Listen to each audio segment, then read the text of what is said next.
మద్యం మత్తులో వాహనాలు నడిపే ప్రమాదాన్ని అరికట్టడానికి హైదరాబాద్ నగర ట్రాఫిక్ పోలీసులు సరికొత్త చర్యలు చేపట్టారు.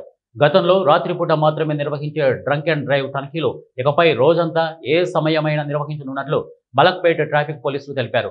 నగర పోలీస్ కమిషనర్ మరియు ట్రాఫిక్ అదనపు కమిషనర్ ఆదేశాల మేరకు ఈ నిర్ణయం తీసుకున్నారు. ఈ క్రమంలో మలక్పేట, నల్గొండ, క్రాస్ రోడ్ తదితర ప్రధాన కూడళ్లలో నిత్యం డ్రంక్ అండ్ డ్రైవ్ తనిఖీలు నిర్వహిస్తున్నారు. ఇటీవల కాలంలో మద్యం మత్తులో వాహనదారుల కారణంగా జరిగే రోడ్డు ప్రమాదాల వలన అమాయక ప్రజల ప్రాణాలు కోల్పోతున్న ఘటనలు తీవ్రమైనవి.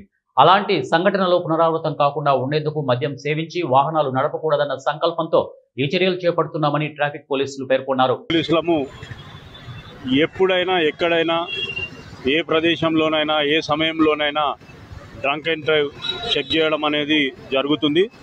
గతంలో ఇది రాత్రి వరకే పరిమితం ఉన్నట్లుగా ఉండేది. కానీ ఇటీవల కాలంలో ఈ డ్రంక్ అండ్ డ్రైవ్ వల్ల వివిధ సమయాల్లో మధ్యాహ్నం, ఉదయము అనే తేడా లేకుండా యాక్సిడెంట్ ద్వారా మరణించడం జరుగుతుంది. వీటిని నివారించే నిమిత్తం గౌరవనీయులు మా జాయింట్ సిపి సార్ ట్రాఫిక్ గారి ఆదేశాల మేరకు ఎక్కడైనా ఏ గల్లీలో అయినా, మెయిన్ రోడ్ మీద అయినా, సిగ్నల్ మీద అయినా, ఎక్కడైనా కానీ అకస్మాత్తుగా డ్రంక్ అండ్ డ్రైవ్ చేయడం జరుగుతుంది. దీనిపైన వాహనదారులు అప్రమత్తంగా ఉండి ఎటువంటి డ్రంక్ అండ్ డ్రైవ్ లేకుండా తన వాహనాలను నడపగలరని కోరుతున్నాము. ఎవరైనా ఈ విధంగా దొరికితే వారిపై చట్టరీత్యా చర్యలు